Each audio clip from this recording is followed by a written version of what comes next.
All right, we live. We hot. What's up, Andy and Deptford? What's up, everybody? As we are on a Monday night. If you're watching live, Monday 9 p.m. If you're watching not live, well, good morning, good afternoon, good evening. As Joel Embiid now has scored 59 points in 3 quarters as the 76ers are in the fourth quarter. Joel Embiid, 21 to 35 from the field, 16 to 17 from the line, 15 rebounds, 59 points, 15 rebounds.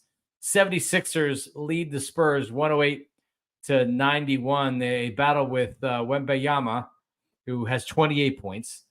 But I was watching this one before it popped on right here. And what can't Joel Embiid do? He is absolutely positively amazing. Here's the one thing that he can't do. When you get to the playoffs, he can't lead his team past the second round. And I hate to be like this. And I'm going to try to get Devon Gibbons, my old buddy from the Fanatic, who's now with All City. I'm going to try to get him on later this week to talk 76ers. But really, and I hate that it's like this, but it's pretty much a hurry up and get to the playoffs thing. I'm enjoying these games. We know they can win regular season games. We know the 76ers can be the top seed in the East. We know Embiid can be an MVP. He was last year. It looks like he could do it again this year. Hurry up and get to the playoffs. This has got to be the year. And hopefully with Nick Nurse in there now and Doc Rivers out, Nick Nurse can install a new attitude, a new defensive attitude, because that's really the teams that are winning in the playoffs obviously have to have talent, but they need to be tough. They need to, when they get knocked down, they get punched in the face, they're able to get back up. And that's something the 76ers, it's eluded them the last couple of years. So Joel Embiid absolutely killing it tonight with almost 60 points. I don't have the game on right now because I don't want to be distracted. But if he comes out, I put him out there just to get over the 6-0, get over 60. So Joel Embiid with an unbelievable night as the 76ers are rolling down at the Wells Fargo Center in a game for the ages. All right, a lot of Eagles stuff to talk about tonight. And by the way, before we get started here anymore, thank everybody for the support. If you're catching this live, we're doing this a couple times a week, usually around 9 p.m. Or I do it like tomorrow at 1 p.m. I'm going to be on with Jason Bertitas and Harry Mays, my old buddies from the Fanatic. So we'll do it live at 1 o'clock. You can archive it whenever, but it just depends on my schedule. 1 o'clock is when the baby's napping. 9 o'clock is after the kids go to sleep. So tonight's the 9 o'clock. Tomorrow we're going to do 1 o'clock. So check that out Tuesday, 1 o'clock, Jason Bertitas. And again, you can archive all of these on the YouTube at John Marks Media. Subscribe if you like it. Comment, like, tell a friend, and everything else. Another way to support the show, other than watching and telling a friend, like, hey, remember Johnny Marks from WIP? Well, he's doing a YouTube shows now. My wife's business and her website, shopeverylittledetail.com. Custom-made shirts of everything. There's sports shirts. There's, like I said, there's everything. If you have kids, if you want something for your wife, Valentine's Day, she actually made me this. This is my all-time favorite rap group, the Goats. They're a Philly group, and we're going back 30 years when they were playing. But she hooked me up with this hoodie. So she makes, if you have an idea of something, or you can just go to the website and shop what she has right there. But again, it's shopeverylittledetail.com, and she has really good shit on there. So check that out. So you might have thought, like you did this morning with me, kind of waking up to a Joe Santoliquito article on he's writing for the Philly Voice now regarding an Eagles quarterback. How about that? Not surprising, and I'm not talking about just from Joe, but also just in general, right? So, all right, I had heard this. I'd heard a lot, obviously, working at WIP. Yeah, you hear a lot of things. I don't say a lot of things that I hear because, frankly, I don't know if it's true. I don't really know anything, right? Like, you hear things and you try to make an educated opinion on what you're hearing, maybe who you're hearing it from or whatever. But Joe Santoliquito today comes out with a story on Jalen Hurts. And I'm just going to read a little bit from it right here. I know Crossing Broad had something. I read the entire article by Joe, but I'm reading from the article here. It says, One source on the team described Hurts as a good dude who sometimes does not realize the times he's acting like a prima donna. Like a prima donna. Bleep.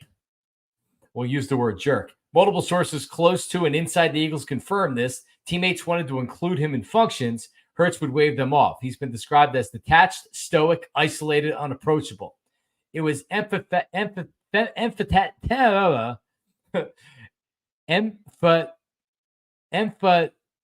stated. Sorry, I'm an idiot. According to numerous sources, that Hurts is not like the other guy, talking about Carson Wentz. Quote, he's not exactly Mr. Personality, but he's someone who will get up when he's knocked down, get up stronger, and he will do it on his own, one source said about Hurts. He won't ask for help. I don't know if that's a good thing or a bad thing. From what I know of the other guy, he wouldn't get up at all or blame someone else why he got knocked down. That's Joe Santoliquito. It was not a hit piece. All right? It was not a hit piece. And I saw a lot of people already saying, oh, Santoliquito up to it again. If you remember back a couple years when he wrote this about Carson Wentz, he received threats. Someone, I think, went to his apartment and like messed around with his apartment door or something like that. And what we know a couple years later is it was real, right? The information was good. Joe's got good sources. Joe's been down there for a while. I know Joe personally. He actually texted me after I left WIP, texted me recently. He has integrity as a journalist. There's no doubt in my mind that people are talking down there, because it's not, guys aren't trying to rip him. His teammates aren't trying to rip him. I think they're just kind of saying, like, this is how he was this year. And if you kind of look at everything, all the visual evidence that we have, think about what he looked like over sitting on the bench.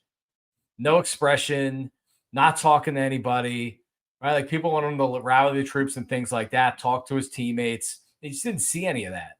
He very much was robotic. And I don't know if that was by design or what. He's never been Mr. Personality, but like I think this is part of being an NFL quarterback and learning, just like Carson Wentz. Carson Wentz, he went out of his way, I think, after that Santoliquito article, because a lot of the same things came out about it, which was that he's just not relatable to the guys. He's in his own, he's in his own space. He's not around the guys a lot. He's not relating to the guys. And it's not that with Jalen. It's just that sometimes you just need to be more approachable. Tom Brady, when he was with the Patriots, I remember it was Joey Porter, I think, that joined the Patriots late in his career, and he went in there and he hated Tom Brady because of his years with the Steelers, and he wanted to hate Tom Brady, and he went in as a Patriot, and Tom Brady went up and introduced himself, and what he saw was how great of a leader Tom Brady was. He had a relationship with everybody on the team. When a new player came in, whether it was a practice squad player or another player, Tom Brady went up and introduced himself as the leader of the team, as Tom Brady. He had personal relationships with everybody. And I think why people are talking right now and why things got bad when they got bad was all that stuff's great. When Jalen's not talking and he's having no reaction when they kick field goals to tie games and things like that, it's funny and it's fun and he's so focused. And that's just Jalen. And when you lose games, now you're not relatable and now you're not approachable, and it becomes a problem. So hopefully this is just something that he can learn from and realize that I get it. And he's not Mr. Personality. And I definitely thought he went back this year as far as his engagement of the media, his engagement really of the fans. When you talk about when you're engaging the media, you're really engaging the fan. If you're not giving any answers, okay, like, you're a quarterback. I don't want you to give answers that are going to make headlines. But when you're just giving pretty much nothing at all, and it's not even worth listening to what you're going to say, well, you better win. And when you finish the season like you finished and you played the way you played, then it's going to be a problem. And it was a problem. It was a problem at the end of this year. I'm more concerned about the relationship between the star players, between an AJ Brown, between a Jalen Hurts. It said in the article that he deferred to AJ Brown. AJ Brown is known as a family man. He's known as a guy that people feel comfortable going to and talking to an AJ Brown was a leader and he kind of deferred to him. You can't do that. You can't be the quarterback of the team. You have to be the guy. And sometimes you can lead by example, but there's other times, like when you're going through a drought and you're going through a skid like they were, where that's when you need the quarterback. That's when you need to lean on the quarterback. So I don't think this means that Jalen Hurts is on his way out of town. I don't think this means that Jalen Hurts is Carson Wentz or anything like that. But this obviously has to be concerning that more than anything, you lost games and you couldn't get out of it. And the skid couldn't stop. And guys were going through the motions at the end of the season. And A.J. Brown's coming out and talking about they have to trust their coaches. Who's he talking about? You think he's talking about defensive guys? You think he's talking about the quarterback? You think he's talking about the offense? Right? So I don't know if AJ and Jalen's relationship is an issue. I had heard during the season that they weren't on great terms. And this was after the incident on the sideline where he was yapping at him. I mean, if AJ Brown's your main leader on offense, is that a good thing? I'm not saying anything personally against AJ Brown, but he's a wide receiver, right? Like normally they're not the guys in leadership positions. He's got to step up. He's got to step up. So this can't happen again. And they're going to be looking for a new offensive coordinator. It looks like certainly a new defensive coordinator. And there's really no surprise with that, right?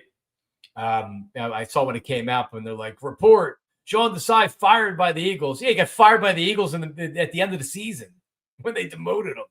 So that's no surprise. Matt Patricia not coming back. But they're going to have a number of candidates to hire, and they're going to interview a bunch of people. Mike Caldwell got hired. Wink Martindale, the former Giant defensive coordinator, he apparently is involved in the competition, although I don't really like that fit. He's got fired from his last two jobs, essentially. He resigned from the Giants, but that's after him and the coach were fighting. We know Nick Sirianni's a fiery coach. Ron Rivera, now, who is going to interview for the Eagles defensive coordinator job. He was here. He coached Ike. He was the linebackers coach of Ike way back. I think he was there 98 through 2001. I guess I'm okay with that. He's obviously his head coaching experience. It can't hurt. And when he was a coordinator, his defenses did very well. I don't know how the talent on those defenses. All I know is that they need to get it together, and they need it together now. They need to get it together now.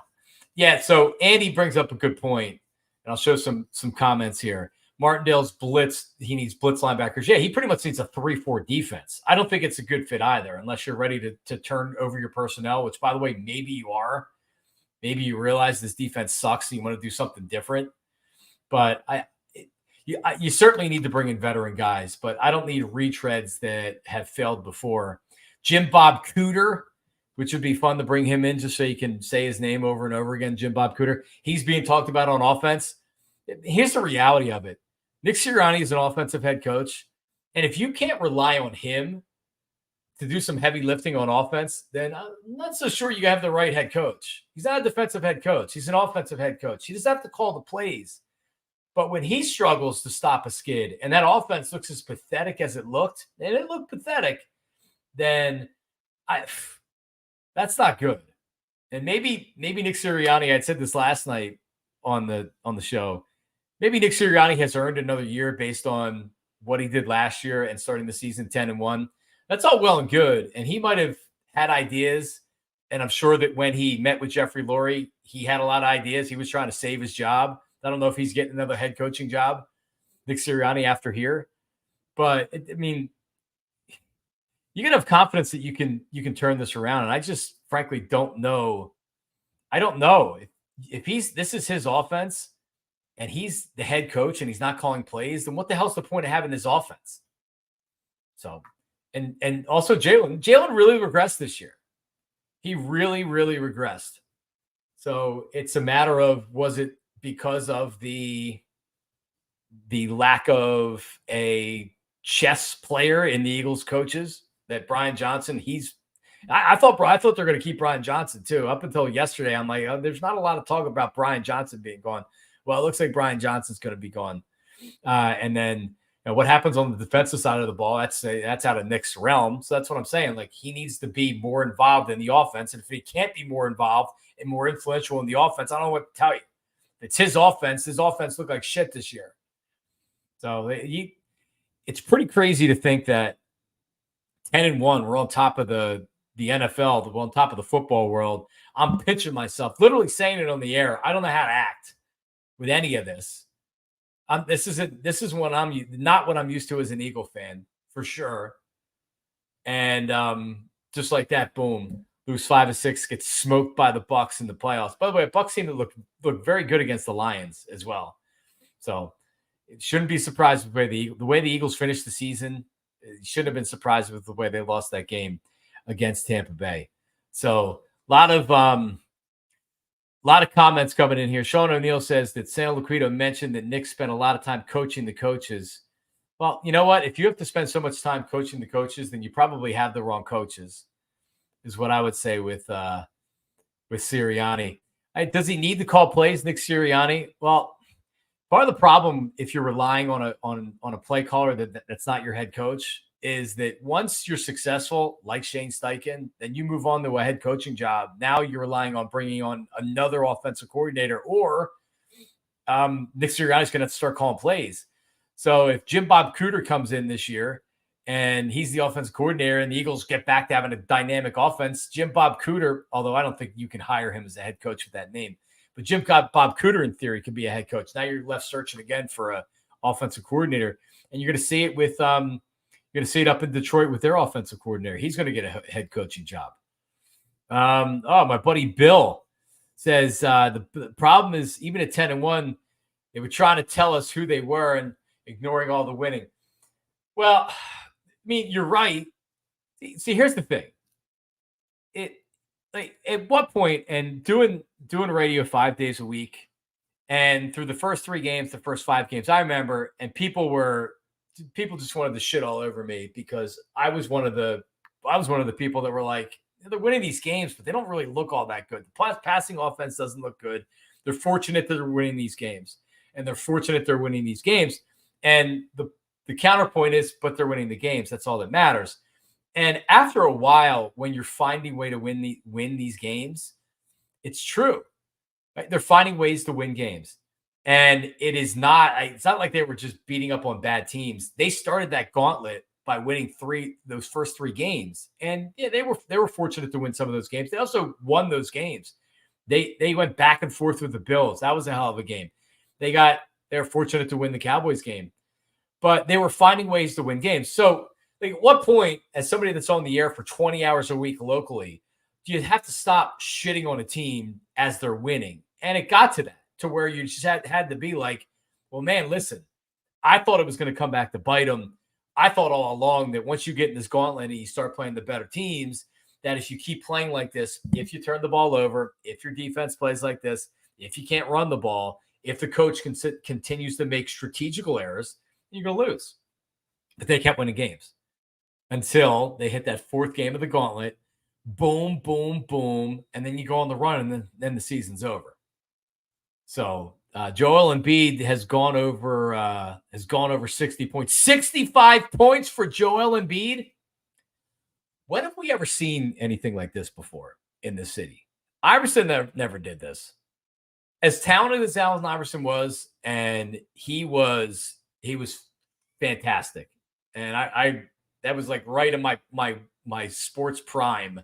I was 20 when they drafted him. I was 20 when they drafted him, turning 21. So I remember vividly Allen Iverson's career, and he was as talented as a player as I've ever seen until Joel Embiid. What he's doing is unbelievable. Unbelievable. 65 points now tonight for Joel. 126 to 113. 76ers on top. 65 points, 17 rebounds. 5 assists, 1 turnover for Joel Embiid. It's unbelievable. He's the most talented player that I've seen in the city since. And by the way, this isn't accomplishments. This isn't champions. Like Andrew Duddy says that he's the best Sixer ever. Man, Wilt scored 100 points. He won a championship. It's so hard. That era, this era. He's playing against 6'7" white guys. Joel Embiid's playing in a league where they don't really have centers anymore. But as far as talent, he does stuff I've never seen. Joel Embiid. So if he gets 68, he ties Wilt's record for most points in franchise history. Wow. Yeah, I've never more talented than Allen Iverson. What he's doing, he hasn't been to a final yet, but he won an MVP like Iverson has.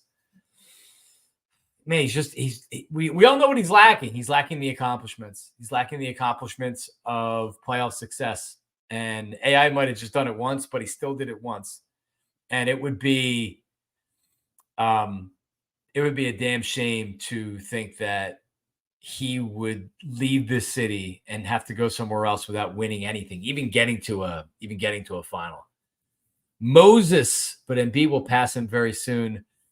Well, Moses was MVP and won a championship, so it's really hard to argue with anybody that's won a championship. But as far as how long Joel Embiid's been doing this right now, he is. I mean, who's a better athlete in Philly? Who's a more talented player in any of the four sports? Any of the four sports, most talented, and has done it for as long as Joel Embiid has done. And it's hard to argue with if you take the playoff stuff away and you're just talking about the pure talent of the player. There's not many players that have stepped foot in the city in my lifetime that has more talent. Maybe a Lindros, just because of his combination of size and power and speed and skill. I mean, because Iverson he had a great first step. He was undersized. Like he wasn't a great shooter. He was an amazing, amazing player. But I mean, Lindros, baseball players, it's tough to really judge with the athleticism. Football TO maybe. And again, that was just a year plus. Joel Embiid will go down as one of the most talented athletes ever in this city. It's a matter of if he goes down as having a legacy of we love him or he leaves town on bad terms. I don't know when that happens or if that happens, but at some point, the rubber's going to hit the road. And just the way that Embiid acted last year after they lost, and he was cracking jokes up at the podium, if you remember, and he was like taking a shot at Giannis for exactly what he said. But it was just like, dude, what are you doing? You just lost. You just lost again. You just lost a game 7. You just blew it. You had a lead in the series. You blew it. So, yeah, Kelce, Harper. It's a difficult conversation to have because Kelce's one of the best all-time athletes in the city, but it's football and he's a center. It's like comparing apples to oranges, not apples to apples. Speaking of Jason Kelce, what did everybody think about his performance on Sunday as the Bills lose to Kansas City? And Jason Kelce, really the star of the show, Jason Kelce. He was shirtless. He was yelling and screaming. He jumped out of the box. Well, let me tell you what I think. I think his wife's probably a little bit annoyed with him right now, Kylie Kelce. And if you watch the Amazon documentary on Jason Kelce, she's got a mouth on her. And apparently she was yelling to get his ass back in the booth. But it's hard to everybody loves him. And he picked up a little girl and held her up so she could say hi to Taylor Swift in the booth. And he's a great dude.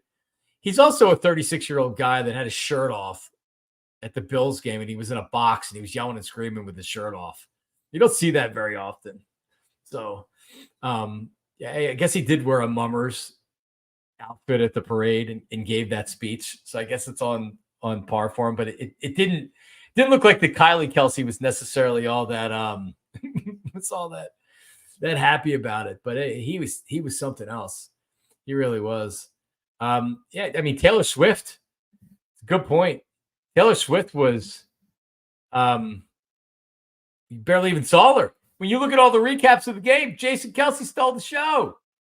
He did. Taylor Swift, maybe she's okay with not having the spotlight for 1 week. But man, now everybody's going to want to tune into the podcast, and now everybody, New Heights podcast, check it out. Anybody out there listen to the New Heights or watch the New Heights podcast? I've seen it. I think they do a really good job. I know I don't know if it currently is, but at one time it was the number 1 sports podcast on Apple, which is really, really saying something. But I just watching it real time is like, really, he's got a shirt off. I don't know. Got to watch what you say about it because people will get very mad at you. I know a lot of people not happy with anybody that wants to criticize Jason Kelce, and I guess rightfully so. But Jason Kelce steals the show. Kylie doesn't look all that happy, and the Eagles are looking for new coaches and new coordinators and new defensive coordinators. And Jalen Hurts is turning back into Carson Wentz. Welcome to what's going on in Philadelphia right now. There you go. Later on this week, and this will be a little bit of a shorter one because I've been doing an hour a lot of times when I bring somebody else on. But remember, subscribe if you're just tuning in right now, as a lot of people are. Subscribe at John Marks Media. Click subscribe. You can watch past episodes, and the reaction's been great. There's been a lot of support so far, so really appreciate it. We'll keep doing these. A lot of times I'm going to have someone on with me. Like tomorrow at 1:00, it's going to be Harry Mays and Jason Bertitas, my old buddies from the Fanatic. Herb from Northeast Philly. I should actually text them when we're on the phone right now. Should I text them while we're on here live? Let me try to find Herb because he wants to come on. And he was saying tomorrow, so maybe I'll see Wednesday. He wants to wants to write a book, but he doesn't really know what he's talking about. What time Wednesday? I just texted him, so he's going to probably join us on Wednesday. Herb from Northeast Philly. I don't have a Wikipedia page, but I have, like, my old high school, Upper Moreland High School, has a Wikipedia page. And there's been this ongoing thing where people try to add me to the notable alumni to Upper Moreland High School, because you can go on a Wikipedia page and you can make your own edits. But then there's somebody out there that has this page and then just can, like, delete it. And whenever I bring it up, people go on there and they try to edit that I'm a notable alumni, and this dude immediately gets rid of it. So I had somebody email me yesterday and say they did it again, and this dude, again, like within almost like seconds, it's like he gets notifications sent to his phone if anybody messes around with his Wikipedia page. So we got to get around this. We got to figure out why this dude hates me so much. Because, I mean, listen, I'm not saying that I deserve to be on the Upper Moreland High School Wikipedia page ahead of doctors and lawyers and things like that. But as far as notable alumni, I should be at least considered to be on the Wikipedia page. I've been asked to be in the high school's Hall of Fame, which I declined because I don't feel like I should be in the Hall of Fame above doctors and other, like, even teachers, people that have made big time differences in people's lives. And maybe one day I'll accept the High School Hall of Fame, but at least allow me to be on the Wikipedia page, for crying out loud. And whoever this creep is, and you can do a little bit of a deeper dive to see what exactly, because he's an admin to a bunch of pages, a bunch of Wikipedia pages. So you think about it, this dude just like does Wikipedia pages for fun. So Upper Moreland High School Wikipedia page, we need to start some kind of a movement to get me on there as a notable alumni. It's the very least that you can do for me. I don't ask a lot from people out there. I don't have a big ego. You know what I mean? Like, I like coming on and doing shows, whether it's the radio or doing this right now. At least give me my Upper Moreland High School. So there you go. 70 points for Joel Embiid now, as the Sixers are up 10. And it's a final. Joel Embiid, 70 points, 18 rebounds, 5 assists, had 1 turnover, finishes 24-41 from the field, only 1 of 2 from the 3-point line, 21 of 23 from the free throw line, 70 points, 18 rebounds, 1 steal, 1 block. And it's a final. 76ers win, improved to 28-13 on the season. Wow. 70 points, 18 rebounds for Joel Embiid. As I'm on here talking to you guys about my Wikipedia page. What's up? That's par for the course for me. It's kind of what I do. It's one I was looking for. There you go. Calling him a creep. I'm just saying, like, why is the Wikipedia guy so against me getting on the notable alumni for the Wikipedia page? And if you Google my name, somebody had said this earlier, if you Google my name, a famous British jazz pianist comes up who's dead, right? If I'm not mistaken, he's dead. So I can't even get my Google image to come up. Maybe if I got arrested, got a DUI or something, I would actually get noticed more on maybe I get a Wikipedia page if I was more controversial. But I just haven't been. But all right. Well, there you go. Tomorrow at 1:00, I'll be joined by Jason Martinez and Harry Mays, and we'll talk about the newest developments with the Eagles. Nick Sirianni, I guess they're going to have a press conference on Wednesday. So we'll look forward to hearing what he has to say on Wednesday. And we'll talk to them, and we'll talk about this performance by Joel Embiid, which is absolutely unbelievable. All right. Everybody, have a great night. Great day. Again, subscribe at John Marks Media. Follow me on Instagram, Twitter, YouTube. Go back and watch past episodes and videos. They've been good. We're going to churn them out this week and try to give you good content. But everybody, have a good night. See ya.